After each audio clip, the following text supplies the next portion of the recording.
By 1944, Allied military police were confiscating thousands of unauthorized pistols every month. Regulations were clear. Soldiers carried what they were issued and nothing else. Unauthorized sidearms were forbidden. Possession could mean court-martial, but rules written in headquarters rarely survived contact with the front lines. Men facing death carried what kept them alive. Officers looked the other way. Across every theater, from Normandy to the Pacific, soldiers smuggled, traded, and hid sidearms they were never supposed to have. Number 15. Privately owned revolvers, the gun you weren't allowed to bring.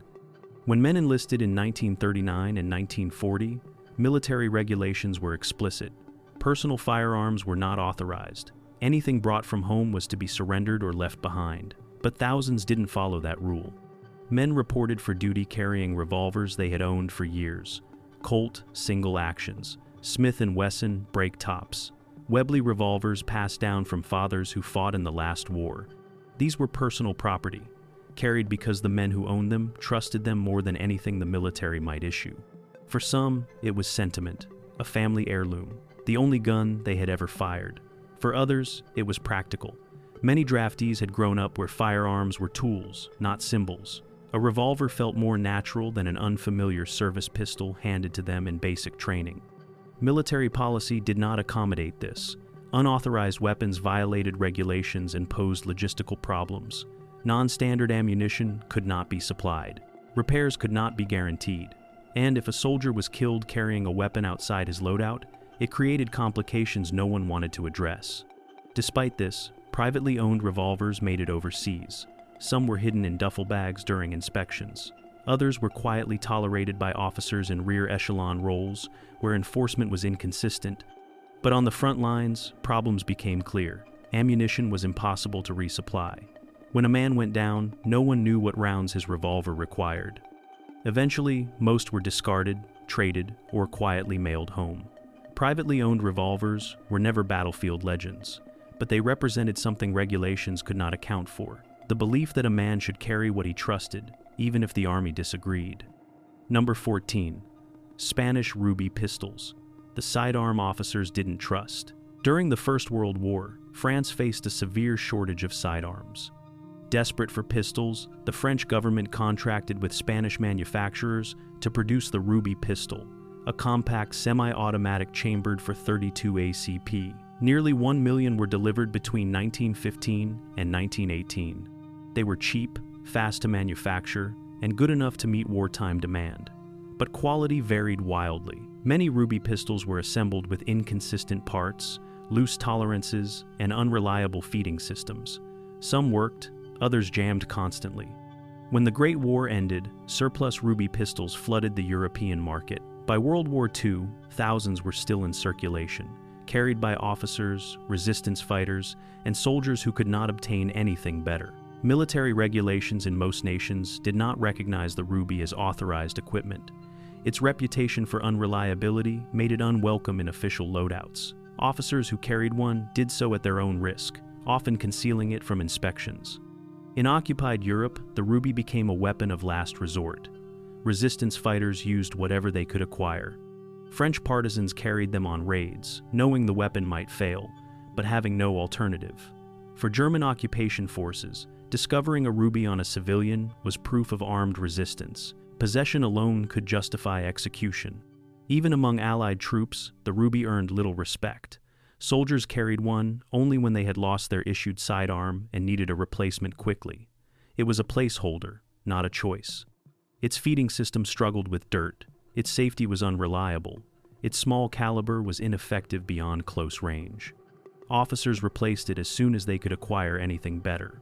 The Ruby was never trusted, and in many units, it was explicitly discouraged or quietly confiscated. Yet, it survived the war, carried by men who had no better option and no intention of going unarmed. Number 13. Modified service pistols. Illegal improvements. Standard issue sidearms were designed to meet military specifications, not individual preferences. Triggers were set to regulation pull weights. Sights were fixed at standard heights. Grips matched factory dimensions. For most soldiers, these weapons worked as intended, but some men wanted more. Across every theater, soldiers modified their pistols. Trigger jobs smoothed out heavy pulls. Sights were filed down or replaced with improvised alternatives. Grips were reshaped or wrapped in tape for better purchase. Hammers were lightened to reduce lock time. Safeties were altered for faster manipulation. None of this was authorized. Military regulations explicitly forbade modifications to issued firearms. If a pistol malfunctioned after unauthorized work, liability shifted to the soldier.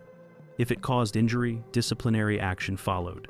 If discovered during inspection, it could be confiscated and the soldier reprimanded. The rationale was straightforward. Standardization ensured reliability and accountability. A modified weapon introduced variables command could not control. If a lightened trigger caused an accidental discharge, the fault lay with the man who altered it. Despite this, modifications continued. Soldiers with machining skills worked quietly at night or in rear areas away from prying eyes. Armorers occasionally helped, turning a blind eye as long as the weapon functioned. Officers sometimes allowed it, reasoning that a soldier who trusted his sidearm was more effective than one who didn't. The most common modification was the trigger. Factory triggers were designed for reliability under harsh conditions, not precision shooting. Reducing pull weight made the weapon easier to fire accurately under stress. Sights were another frequent target. Soldiers filed down front posts, painted sights with luminous paint, or replaced them entirely. The risk was real. A poorly executed modification could render a pistol unsafe. A weakened spring could cause failures to feed or fire. A shortened firing pin could create light strikes. And if the weapon failed at the critical moment, the consequences were fatal. But for men who depended on their sidearm, the calculation was simple. A weapon tailored to their needs was worth the risk. Modified pistols existed in the gray space between regulation and necessity, carried by men who valued function over compliance. Number 12. Improvised resistance pistols, built in the shadows. In occupied Europe, civilian possession of firearms was not just illegal, it was a death sentence. German occupation authorities enforced strict weapon confiscation across every territory under Reich control. Civilians found with firearms were executed. Possession of ammunition carried the same penalty, but resistance continued. When factory-made weapons were unavailable, fighters built their own. In workshops hidden beneath bakeries, in cellars behind false walls, improvised pistols were assembled from scrap metal, stolen parts, and salvaged components. These were not precision firearms. They were crude, dangerous, and often single-use. Barrels were fashioned from pipe, firing pins from nails, triggers from springs and wire. The goal was not reliability, it was function. A weapon that could fire once was enough to take a better weapon from the man it killed. The most common design was a simple single-shot pistol built around a shotgun shell or pistol cartridge stolen from German supplies. The barrel was fixed, the firing mechanism rudimentary, safety non-existent. The user loaded the round, cocked the striker, and fired at point-blank range. If it worked, they had seconds to escape before the alarm was raised. If it failed, they died. German forces were well aware of these weapons. Raids often uncovered partially completed pistols and machining tools hidden in walls or buried underground. Discovery meant immediate execution, not just for the builder, but often for everyone in the household or block. Despite this, production continued. Resistance networks operated with extreme secrecy, moving tools between locations, never keeping them in one place long. Finished weapons were distributed sparingly, given only to operatives tasked with ambushes where a single shot was all that mattered. These weapons were never documented. No serial numbers, no manufacturers, no records. They existed only as long as needed, then disappeared into rubble, rivers, or the hands of the next person desperate enough to use them. Possession was not just unauthorized. It was an act of defiance that carried the highest cost. And yet, across occupied Europe, men and women continued to build them, hide them, and use them. Number 11. Japanese. Type 14 Nambu. Enemy steel in the Pacific. In the Pacific theater, captured enemy weapons were everywhere. For American soldiers, island hopping from Guadalcanal to Okinawa, the temptation to take a souvenir was constant, but military regulations were explicit. Enemy weapons were not to be carried, kept, or used in combat. The most commonly taken trophy was the Type 14 Nambu pistol. It was the standard-issue sidearm of the Imperial Japanese Army, carried by officers across every Pacific battlefield. Its distinctive appearance made it instantly recognizable. Its association with the enemy made it desirable. but possession was forbidden. Captured weapons were supposed to be turned in to intelligence units for evaluation. Using them in combat created serious identification risks. A soldier carrying a Japanese pistol could be mistaken for the enemy by his own side, especially in the confusion of jungle fighting. And if captured by Japanese forces, possession of a Nambu could be interpreted as proof of looting or war crimes. Despite this, thousands were kept. Marines and Army infantry took them from bunkers and bodies. Some were mailed home in pieces, carefully disassembled to avoid detection. Others were tucked into belts alongside issued sidearms, hidden until after inspections. Officers occasionally confiscated them during equipment checks.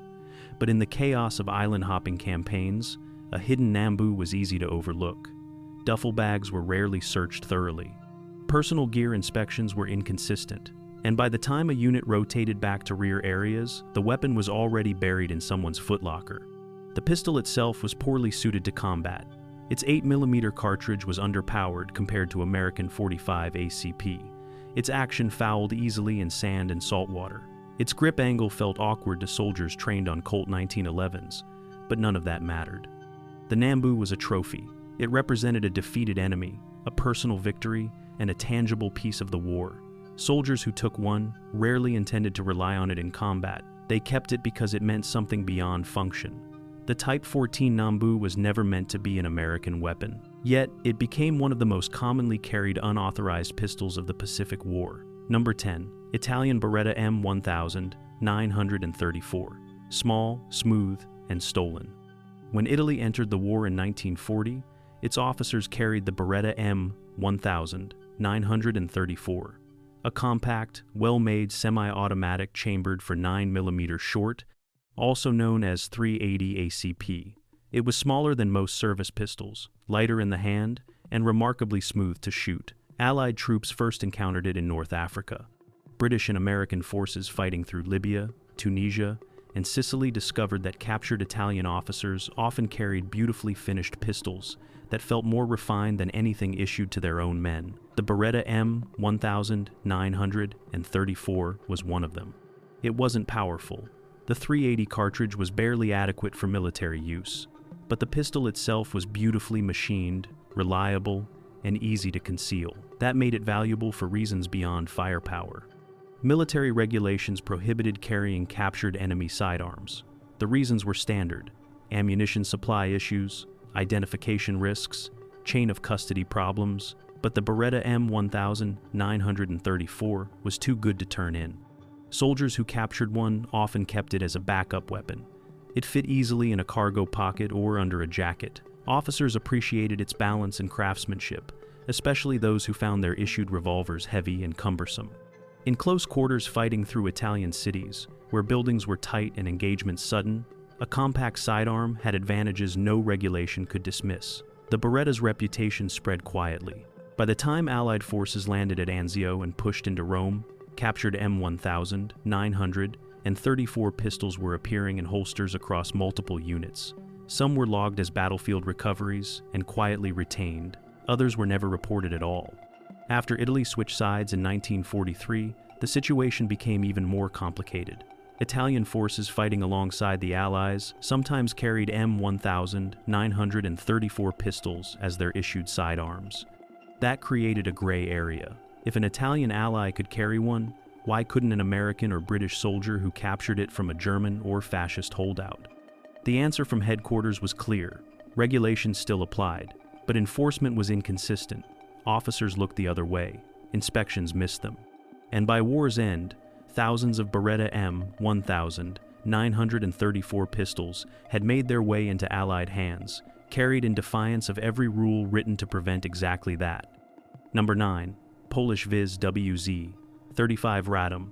The pistol, too good to surrender. Before the war, Poland produced one of the finest service pistols of the era, the Viz WZ 35, also known simply as the Radom, was a locked breech 9mm designed with precision and care. It was reliable, accurate, and built to last. When Germany invaded Poland in September 1939, they captured the factory that made it. Production continued under German control. The Radom was issued to Waffen SS units, Luftwaffe personnel, and German officers who appreciated quality craftsmanship. It became a weapon of the occupier, worn by the same forces who had destroyed the nation that created it. That made it valuable in ways beyond its mechanical excellence. Resistance fighters who captured a Radom possessed a weapon of symbolic power. It was Polish-designed, German-carried, and in the right hands, it could kill the men who wore it on their belts. But possession was extraordinarily dangerous. German occupation forces viewed the Radom as military property. A civilian caught with one faced execution. Even Allied soldiers were not supposed to keep captured Radoms. Standard regulations applied. Turn it in, log it, let intelligence evaluate it, move on. No one did. The Radom was too well made. Its fit and finish surpassed most Allied sidearms. Its reliability in mud and cold made it ideal for European combat. And its 9mm chambering meant ammunition was available from captured German stocks. British commandos, who took Radoms during raids, kept them hidden. American paratroopers who captured them in France carried them as backup weapons. Soviet troops who liberated Polish cities sometimes acquired them from grateful resistance fighters and refused to surrender them to officers. The pistol existed in a strange space. It was Polish, but made under German control. It was an enemy weapon, but designed by an ally. That ambiguity gave soldiers plausible deniability. If questioned, they could claim confusion about its origin or status. But the real reason men kept the Radom was simpler. It was one of the best pistols of the war, and once you held one, you understood why. Smooth, balanced, and reliable. A weapon that felt right in the hand and worked when everything else failed. The Viz WZ-35 Radom was forbidden, rare, and worth every risk. Before we go further, here's a question. If you had to carry one of these banned pistols into combat, would you take the compact Beretta, the smooth Radom, or the enemy trophy, Nambu? Let me know in the comments. I want to see which forbidden sidearm you'd trust with your life. Number 8.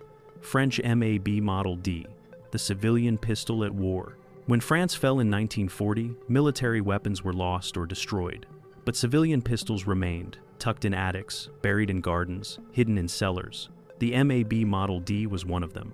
Manufactured before the war in 7.65mm, it was small, simple, and common across France. When occupation began, German authorities ordered all firearms surrendered. Possession meant death. Not everyone complied. Resistance fighters needed weapons. Factory arms were impossible to acquire. Allied airdrops were rare and dangerous, so they used what they had. MAB Model D pistols came out of hiding and went to war against an empire. It was never designed for combat. 6-round magazine, minimal sights, marginal stopping power, but it worked. Allied soldiers received them as gifts from grateful civilians during liberation. Regulations prohibited keeping civilian firearms. Soldiers kept them anyway. The MAB Model D was never meant to be a weapon of war, but when war came, it served. Number 7. Astra 400, the Spanish heavy hitter. Spain never officially entered World War II, but Spanish weapons were everywhere. The Astra 400, a heavy-framed semi-automatic pistol chambered in 9mm Largo, had been produced since 1921. By the time war broke out, thousands were in circulation across Europe. The pistol was large, robust, and powerful. Its 9mm Largo cartridge was hotter than standard 9mm Parabellum, delivering more energy and better penetration. But it was also non-standard. Ammunition was difficult to find. Military supply chains didn't stock it. That made the Astra 400 a logistical nightmare. Despite this, the pistol found its way into soldiers' hands. German forces acquired them through trade with Spain. Italian troops carried them in limited numbers. And when Allied forces liberated areas where Astra pistols had been sold or traded before the war, they discovered caches hidden by civilians. Resistance fighters used Astra 400 pistols when nothing else was available. Their stopping power made them effective at close range. Their robust construction meant they could survive rough handling and poor maintenance, but ammunition scarcity was a constant problem. For Allied soldiers, the Astra 400 represented an unusual trophy. It wasn't German, it wasn't Italian or Japanese. It was neutral, foreign, and powerful. That made it interesting. Officers who discovered one sometimes kept it out of curiosity as much as function. But regulations still applied. Non-standard sidearms were unauthorized. Ammunition could not be supplied, And if a soldier fired an Astra 400 inches combat and it was traced back to him, questions would follow. The risk didn't stop everyone. Soldiers who captured or traded for Astra pistols sometimes kept them hidden, carried them in rear areas, or simply held on to them as insurance. If issued sidearms ran out, if everything went wrong, a loaded Astra was better than nothing. The Astra 400 was never common among Allied troops. It was never officially sanctioned, but it existed in the gray market of war, traded between soldiers, resistance fighters, and black marketeers. A Spanish heavy hitter that proved neutrality didn't keep weapons out of the fight. Number 6. OSS suppressed high standard, the silent killer. There were weapons designed to win battles, and then there were weapons designed to leave no trace. The OSS suppressed high standard was one of the latter. Developed for the Office of Strategic Services, this heavily modified high standard Model B chambered .22 long rifle. It featured an integral suppressor designed by Bell Telephone Laboratories that reduced the report to a mechanical click. Subsonic rounds meant no supersonic crack. Sentries eliminated silently. No alarm raised. The weapon was strictly controlled. Only OSS personnel on authorized missions had access. Serial numbers tracked, distribution logged. At mission's end, weapons were supposed to be returned or destroyed. Not all were. Operatives kept them as insurance. A few reached unauthorized hands through supply depot, thefts, and black market trades. Discovery meant severe consequences. A suppressed weapon suggested covert activity outside official channels. Questions no one wanted to answer. The OSS suppressed high standard was never meant to leave the shadows, yet it found its way into hands that refused to let it go. Number 5. Walther PP, PPK, the compact prize. Before the war, the Walther PP and its smaller variant, the PPK, were popular police and civilian pistols across Europe. Compact, reliable, and chambered in smaller calibers like 7.65mm or 9mm short, they were designed for concealment and ease of carry. When war came, both pistols found military use. German police forces carried them. Luftwaffe personnel were issued them. And German officers who wanted something smaller than a standard P-38 or Luger acquired them through official and unofficial channels. For Allied soldiers, the Walther PP and PPK represented a different kind of trophy. They weren't the iconic Luger. They weren't the standard issue P-38. They were compact, easily concealed, and perfect for carrying without drawing attention. Military regulations prohibited keeping captured enemy sidearms, but the PP and PPK were small enough to hide easily, tucked into a pocket, wrapped in cloth at the bottom of a pack, or simply kept on the person under a jacket. They were difficult to spot during inspections. Their compact size made them valuable beyond their combat utility. Soldiers appreciated having a weapon they could carry anywhere without the bulk of a standard service pistol. Officers liked the discretion they offered. And, in rear areas where carrying a sidearm was expected but not always necessary, the PP or PPK was easier to live with than a full-size .45. The pistols weren't powerful. Their smaller calibers made them less effective in combat than larger sidearms, but they were reliable, well-made, and easy to shoot. For a soldier looking for backup insurance or a concealed option, they were ideal. After the war, Walther PP and PPK pistols made their way home by the thousands. Most were undeclared. Inspectors rarely caught them, and soldiers who had carried them through Europe saw no reason to surrender something so easily hidden and so personally valuable. The Walther PP and PPK were never meant to be Allied weapons, but their compact size and solid construction made them too useful to ignore. A band sidearm that fit in a pocket and worked every time you pulled the trigger. If you're still watching, you're the kind of person this channel is built for. The ones who want the truth behind the regulations, not just the official story. Subscribe now, because the top 4 banned sidearms are coming next, and these are the ones that changed hands in the thousands, carried by soldiers who knew the risks and kept them anyway. Number 4. Browning High Power. Captured from the Germans who captured it. The Browning High Power was one of the finest combat pistols ever designed. Created by John Browning and refined by Fabrique Nationale in Belgium, it entered production in 1935. 13 rounds of 9mm. Excellent ergonomics. Proven reliability. When Germany invaded Belgium in May 1940, the FN factory fell under Nazi control. Production continued, but now the high power served the Wehrmacht and Waffen-SS, a pistol designed for Allied use, now carried by the enemy. That created a strange situation. The high power was better than most Allied sidearms. British officers knew it, American soldiers recognized it, Canadian troops wanted it back. When Allied forces captured German soldiers carrying high powers, the decision was immediate: keep it. Regulations said no. Logic said yes. The justification was simple: Belgian design. Taking it back wasn't theft, it was liberation. That reasoning didn't hold under regulations, but it gave soldiers enough moral cover. The high power was too good to surrender, proof that the best weapons didn't always wear the right uniform. Number 3. Walther P38, the better enemy pistol. The Luger may have been the most famous German pistol of World War II, but the Walther P38 was the better weapon. Adopted in 1938, the P38 was everything the Luger was not: easier to manufacture, cheaper to produce, more reliable under field conditions. Its double-action trigger allowed safe carry with a round chambered. By mid-war, it had largely replaced the Luger. Allied soldiers noticed. The P38 lacked mystique, but made up for it in performance. Military regulations were clear. Captured enemy weapons were unauthorized, and yet P38 pistols were kept. American infantrymen tucked them alongside issued 1911s, British commandos carried them as backups. Soviet troops preferred them to Tokarevs. The P38 was simply too good to surrender. After the war, thousands were brought home as undeclared souvenirs. The smarter trophy, the pistol that worked. Number 2. Tokarev TT-33, the Soviet sidearm in German hands. On the Eastern Front, the roles sometimes reversed. German soldiers captured Soviet weapons and kept them. The Tokarev TT-33 was one of the most commonly retained.